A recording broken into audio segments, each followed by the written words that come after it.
This is Invisible Inc., the podcast for underserved women entrepreneurs. And I'm your host, Shubha Chakravarti, founder of Achieve. In this podcast, I talk to women entrepreneurs at every stage of their journey about the challenges, the highs, the lows, and what they've learned along the way. We'll also hear from experts who share valuable tips on how to succeed the smart way. Let's jump in. How can you tell if your burning problem is a good candidate for a startup? How do you know when it's time to quit your job and jump in full time?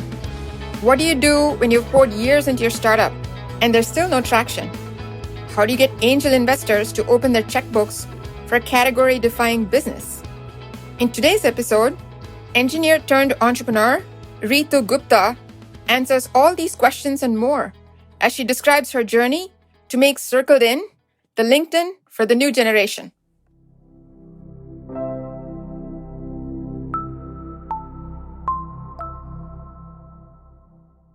Reetu, thank you for joining us on this podcast today. We're really delighted to have you. It's exciting to be here. So, you're the founder of Circled In. What does the company do? Tell us a little bit about the company. So Circled In is a young professionals platform for Gen Z youth. It gives them an opportunity and power to showcase themselves holistically and connecting to the best fit colleges and employers. Think LinkedIn, but made for Gen Z youth, high school students and college students, so that they can showcase their strengths and talents, their passions and interests, and connecting them with the best fit colleges, best fit internships and jobs, and anything and everything. The idea is it's actually built K through 16 grade. They can carry it all the way to college. We already have 7,000 college and trade school database on Circled In for high school students to find. Our next step is to bring internships and jobs into this portal, bring employers so they can come find their internships, their part-time workers, as well as fresh grad out of college. And then students get to carry that profile with them. The data stays with them. That's one of the value proposition of Circled In. So what gave you the idea and when did you start thinking about making this a real business? The idea came from a personal pain point, actually. So I have 2 kids and my whole career was in technology. I grew up in technology. I can say that I took it for granted. And many years ago, my daughter applied for an application. It took us 3 weeks to put that application together. And even then, we could not showcase who she was because she's very passionate about medicine. There was no way to show her clubs she had done, volunteering she had done, the science project she had done. It was very frustrating, partially because we didn't remember many things she had done. With 2 kids, it's hard to remember everything. And secondly, there was no easy way on that application to say, here who she is. So at that time, I thought, you and I have LinkedIn, there must be something for kids, which is made for them. And what I mean by that, it's secure.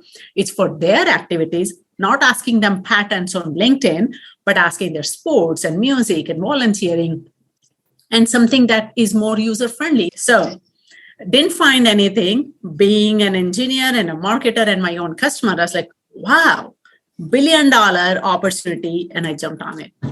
What are the first days like? Walk us through. You have the idea, you're burning with fire to make it happen. What happens next? Oh, God, long days and long nights. So first off, the decision is also not easy, right? Before you say, okay, I'm quitting, there's a lot that goes on before that. And it should. If it is not, then that's wrong. You want to make sure that you do your due diligence. I was working in Fortune 50 company. I had really good job. You had to be crazy to quit all that and do what I did. And I still did. I came up with the idea. Then all this noodling started happening in my mind. Also, one thing I was very conscious of were my own biases. The idea started with education. And I'm thinking, am I the only Asian mom thinking like this? Is that thing kicking into me that my stereotyping is saying, oh, education is the most important thing in the world. So I wanted to make sure that it's not just me who's the customer of my product and my business. There are other families and other students and other parents. So right off the bat, I actually interviewed 100 parents. And I wanted to make sure that it's not just me thinking this idea is needed. And I was very diligent. I remember that spreadsheet I created about the demographics of my survey population, everyone from elementary school all the way to high school, everyone from low income to high income, and from different races. All those parameters I put in my list, and I interviewed 100 parents. Just a quick question. How do you find these people and how did you get them to say yes to what I imagine would be very deep questions? So, two, it was not deep questions. And two, remember, we were submerged in that market. Our kids were in school. Didn't take much. I started with my next door neighbor. I said, hey, Mia, can I have like 20 minutes of your time? And she was like, yeah, absolutely. And then I said, hey, can you introduce me to 2 more people that you know? So that's how the chain reaction started. So I basically utilized every venue I could find to get those 100 people. So this was my due diligence. It's on market, on technology. Can we do it? What does it take? So we had 2 startups before this that we had done as side hustle. And one of them was on data. And we got cease and desist from Craigslist because we were using their data. So lesson learned, we needed to make sure that how we are going to build a platform that's going to be user-friendly and still very secure and still very much accessible when it comes to data. And what should be our priorities? What should product look like? Were there any inner challenges, any inner hurdles you had to overcome, and how did you get through that process? I had the education. So I grew up in engineering, then I got the business experience. But none of that can prepare you for entrepreneurship, honestly. So you have skills, you have check marks, you have education and diplomas and degrees, but there is a lot that goes on. But I will segment them in 2 groups. So when you talk about internal, that's actually a positive emotion. If you don't have that, no need to change anything. Your internal feelings say you need to do something different than what you're doing today. So that, in my case, was positive energy. And that is what gives you that kick in your rear you need every once in a while. And also the strength to go through hard times that you come across in this journey. Second part is like your hard skills. Do you know how to get those resources to make it happen? Corporate America serves everything on a silver platter to you. Whereas as an entrepreneur, you have to collect every single resource that you need to make your dream a reality. That was a hard process. I mean, it's not hard in the sense that it was not doable, but there were a lot of learning on the way, a lot of mistakes on the way, a lot of pushing yourself. Okay, it's okay. It didn't happen today. It'll happen tomorrow. Maybe it'll happen next week or next month. Talk to us about how you came up with a business model. How did you figure out where you were going to make your revenue? Where did the financial projections play into this? Business model evolves over time. We had Circled in 1.0 and Circled in 2.0. We started Circled in 1.0 thinking we will sell it to schools. We did not even have college on our radar at that time. We said we'll build a product. It's a private network for each school. You have students as the foundation, teachers and counselors, and the organization with dashboards, giving you the data analytics. We wasted 2 years. Nothing happened. Only thing that happened were 100,000 miles on my car and less than 3,000 students in 2 years. So in 2017, I was actually giving a talk on South by Southwest, and Mark Cuban was there as well. And Mark Cuban gave a talk, and in his talk, he talked about companies that are data, AI, and ML based. In next 5 years, only those will thrive. A light bulb went off in my head. I was like, I'm sitting on this $1 billion idea, and I'm waiting for a K-12 system to adopt us. That's stupid. Came back home, went to the drawing board, redid the whole marketing strategy, whole business model. Other than product, everything changed. So it was a very big pivot for us. And I put that new strategy in front of investors. They liked it. They could see the potential. And we raised $500,000. So what we decided to do is go direct to students. It's a pain point for students, and then bring colleges on the other side, make the match. And so we launched in 2018, direct to student model, and it just took off. To build a platform like Circled In, you need funding. Either you go IPO or you perish. We are building that open system. So that was the business model. Our funding with angel investors, that's what was paying the bills. We were very frugal. I come from a very humble beginning in India. It's funny, when you don't have very much growing up, you become very frugal. Even when you have 6-figure salary, you don't spend. Like, I don't have the courage to spend the money honestly. So what about the revenue side? Can you talk about how you figured out and tested or validated your revenue model? Yeah, so we launched the college side, what we call CRP, College Recruitment Platform. We launched that in end of 2019. And the idea is that colleges will pay to use CircledIn to find the best fit candidates. And with that, they'll meet their enrollment goals. They'll improve their retention, graduation, employability, all the way through. Because right now, industry is, believe it or not, 70% failure, higher ed industry. So the stats there are mind-numbing. And the weird thing is most people do not even know about those stats. So let me share some stats. Colleges spend $10 billion plus every year to recruit their freshman class. 10 billion with a big B. 2, their retention. 59% students come back to the same campus. 41% do not, even though colleges spend $2,500 per recruit. So your CAC is $2,500 and your churn is 41%. 6-year graduation is at 60%. Will you ever go to a hospital where they say, oh, your chances of walking out alive are 60%? But we are doing that to our kids and sending them to colleges where chances of them getting a degree is at 60%. Unemployment, underemployment. Unemployment 20%, underemployment 50%. And then student debt. Student debt, $1.3 trillion. It's all negative. All these stats, I always say, any other industry, like if I were to run a company like that, I will fail the very next day. Any other industry will die. But higher education is not. Why? Because it's a public service. Because it's funded by federal government. Got it. So it sounds like it was a relatively easier sell from a revenue standpoint when you went to the colleges. It's still never easy. It's easier, but not easy. Because higher ed industry, like I said, they are not held to the same standards as corporate America. Inertia is huge. Sticking with status quo won't get me fired. Why should I try something new?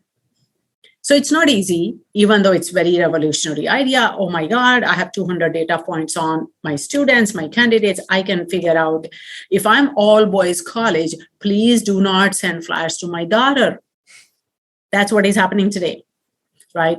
And CircledIn changes that. So with CircledIn, they can target the students who are going to thrive on their campus. And it's not just for them, it's for students. Can you talk about how you came up with a pricing strategy and a pricing model? What was the thought process behind it? How did you test it? Can you shed some light? As far as pricing is concerned, it's competitive analysis.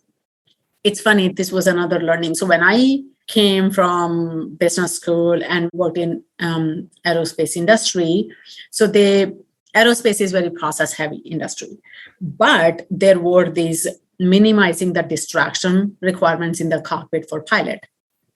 So anything pilot has to do, they should be able to do that in 3 clicks. So I put exact same requirement to my engineering team. Anything a teenager has to do should be done in 3 clicks. Why? Because teenagers are not very different than a pilot in a very high stress situation in cockpit. My pendulum was always oversimplifying things. How can I simplify things? I thought, we are going to have 3 price points. Good, better, best. Entered into the industry, they don't understand simple things. They're used to have like 6, 7, 8 different price points and 3 or 4 different way of paying that. It was pretty complicated. So we had to follow the industry.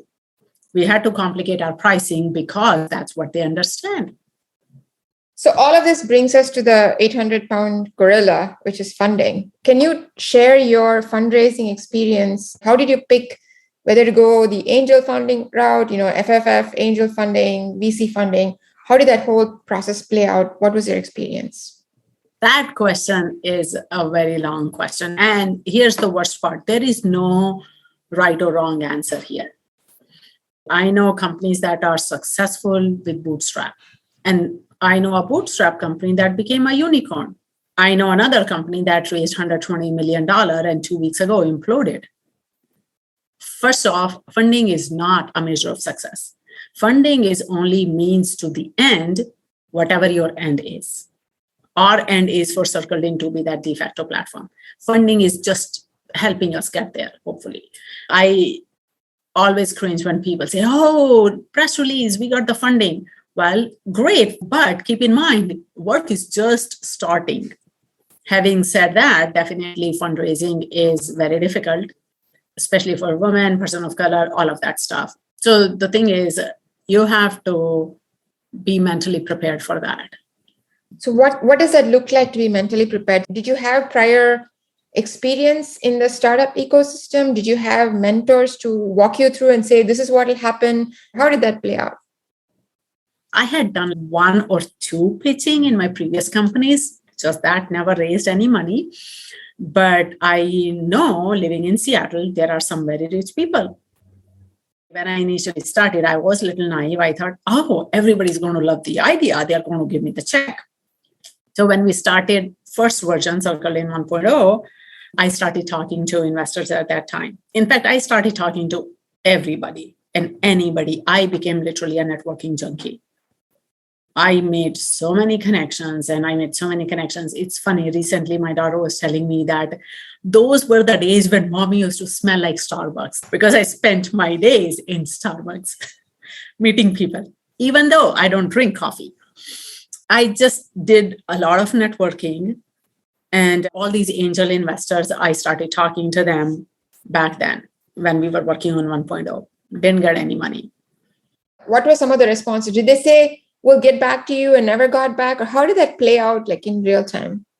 Angel investing is very different than VC investing. Angels usually will respond. They usually do not ghost you and not respond because it's just individual talking to an individual. Having said that, they are not going to be completely honest and transparent because they know you are passionate about your product, about the idea. They are not going to come out and say, oh, your baby is ugly. But they'll make up some things like, oh, I'm not investing right now. Or, oh, this is not my space. Oh, once you have X number of users, then come back. Over the years, I built connections with them. I sent them end of the year updates, middle of the year updates, summer updates, stuff like that, kept them in the loop. There were a few people who became sort of good friends even. And then when I put the next version in front of them with a new strategy, it was much easier. Because one, they had seen me over last couple of years. I don't give up and working very, very hard. So it sounds like the angels typically at least are people who have experience in the industry and have some non-financial connection for wanting to invest in an idea in a startup. What about VCs? Like, was it hard to get in the door? Very true. It's not just women. There are multiple factors. Just for the record, we are not inside the doors of any VC building at this point. We have not raised money from VCs. We have raised from angels, super angels, and a couple of accelerators now, not from VCs. Because VCs invest other people's money. So it's funny, they invest in startups, but they are very risk averse. In investing in new technology, it's a weird combo. When it comes to Circled In, it does not fit inside a box. I do not match any pattern. I'm not white, so I don't fit any of the patterns. When it comes to Circled In, it is at the intersection of EdTech, HR tech, consumer SaaS, and investors know only one or the other. They're like, whoa, what do you mean? It's an intersection of three. I don't know what to do with it. I don't feel confident, so I'm going to back off. Oh, you are too early. The typical answer you will get, oh, you are too early. This is all BS. There is actual reason is almost unknown to you. So it sounds like you're already aware of that and you're actually planning for the fact that you shouldn't have to waste time and kind of using smarter or more efficient means to getting the funds you need. Is that a fair statement? Yeah, this is what I meant by being mentally prepared. It's like you're hiking a mountain. You check the level of difficulty. Easy, medium, hard, very hard. in this case, even if somebody tells you that, oh, fundraising is easy or medium hard, if you are a woman, person of color, not 20, creating this product that's starting in education, assume that your hike is going to be very, very hard and prepare for that, meaning that your runway should be longer. I always wanted at least 12 months of runway, no matter what. Before you raise your next round of funds. You talked briefly about customer and product. Are there any other aspects to product development for that particular market that you found different, surprising, more difficult than you thought? So we don't consider our market to be college. Interestingly, we consider our market to be teenagers. And that is the hardest market to penetrate. And funny thing is, we have cracked that nut. How did you do that? Secret sauce. So we do have all organic growth. Right now, for example, we have over 100,000 current high school students without a dime spent on ads or marketing. Congratulations. And our lifetime user base is getting close to 700,000. So we are doing something right. And that is where if you build a product keeping in mind your users, then it's easier to sell that.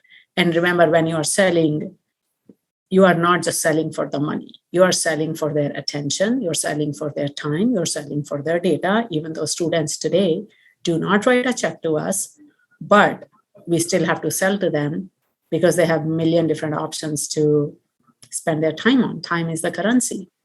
They are giving their time to us. And this is where it becomes a slightly category defining product. Contributing to that is we build a product for students and we can attract students. Everything else will fall in its place. So our loyalties are to students. Students are center of our circle, hence K in our name, kids at the center of the circle. And bringing rest of the ecosystem together, that includes schools, families, colleges, employers, trade schools, nonprofit organizations. We even work with boys and girls clubs and YMCAs. If we keep our eye on the target, which is student, build a product for them. Imagine like colleges will be knocking on our door, say, hey, can we have those students? We want to connect with them because we have a program that fits their persona. So you come from a South Asian heritage, if I'm correct, and Right. I share that with you. And at least based on my experience, it's not a culture that exactly glorifies either risk or ambition. And in your case, your journey requires a combination of risk and ambition. How has that played out? What advice would you have to give to other South Asian women entrepreneurs? The most important thing, no matter where you come from, actually is knowing your biases. That is one thing I really preach to myself many times. So, for example, there are some good things and there are some bad things being from where I am from. So, very first thing was the excellence. I remember when I was a kid, I used to bring the report card home, which used to happen like 2 times a year, half yearly and final. And that day I used to hide behind the kitchen door when dad came home. Why? Because his first question used to be, who's first? Are you first? If no, it's a different conversation. If yes, okay, no more conversation. And I was never first. I was always second, always. And I always had to explain what will I do next to get to first in the next round. So it was that striving for that excellence beyond any measure, even though you may not be capable or you don't think you are capable, but you are still supposed to do that again and again and again. And that excellence, the demand. So in some ways that's good. In other ways, it can be very harmful when you become your worst self-critic, which is what I have become. It's like, oh, am I the first? Am I doing the best I can? Am I where I should be? And when I say I, it's not just I as a person, it's I as CEO of a company that is running the company. So that becomes hard. I have to remind myself all the time. And some people have told me, you need to just get out of your own way. You are too hard on yourself. It's both good and bad.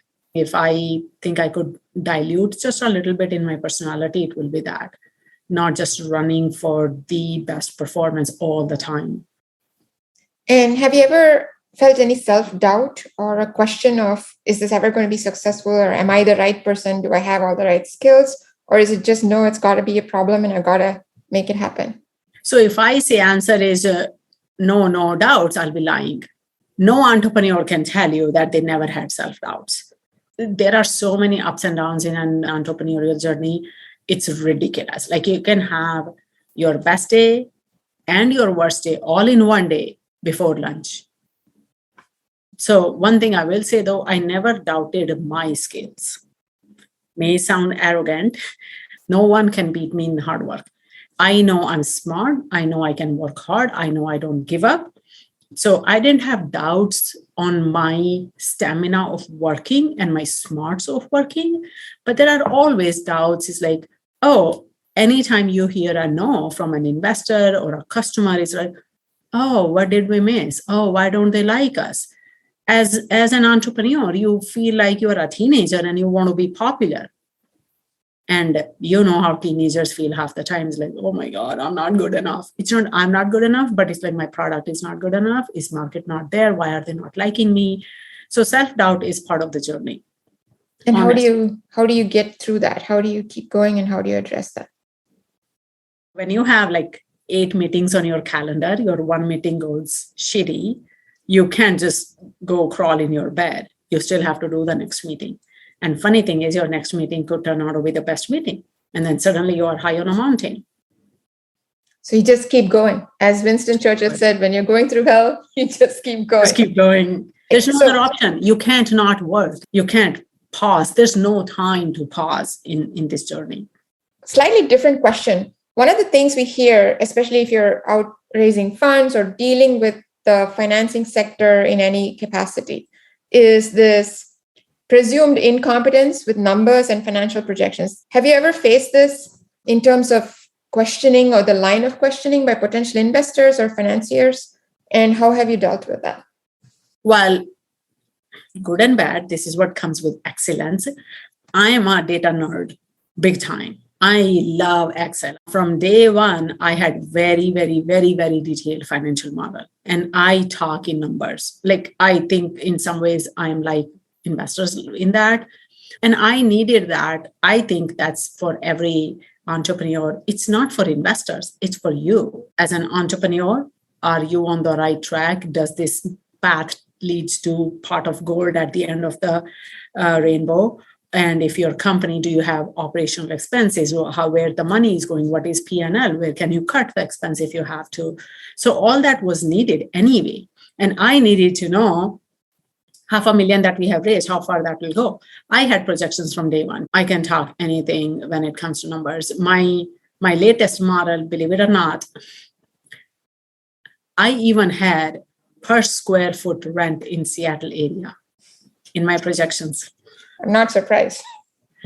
My financial projections are like 15 tab Excel sheet, including the cost of memory and number of machines needed on cloud to serve X number of students. So just truly bottom up to say, start from the beginning and then build it all the way up to your top line numbers, whether it's revenue or costs and any of that other stuff. Everything. Yeah. And it sounds like there was no presumption of the fact that you didn't know what you're talking about when you were talking to potential investors. That didn't sound like an issue at all. Not for the numbers. Yes, there's always, they may be rolling their eyes in their head. It's like, oh yeah, she thinks she can get 2,000 colleges. Sure, we'll see. That is different. They may doubt your assumptions, which will happen. But as long as you have clarity, you can say, this is what I think I can do, and this is where we will be.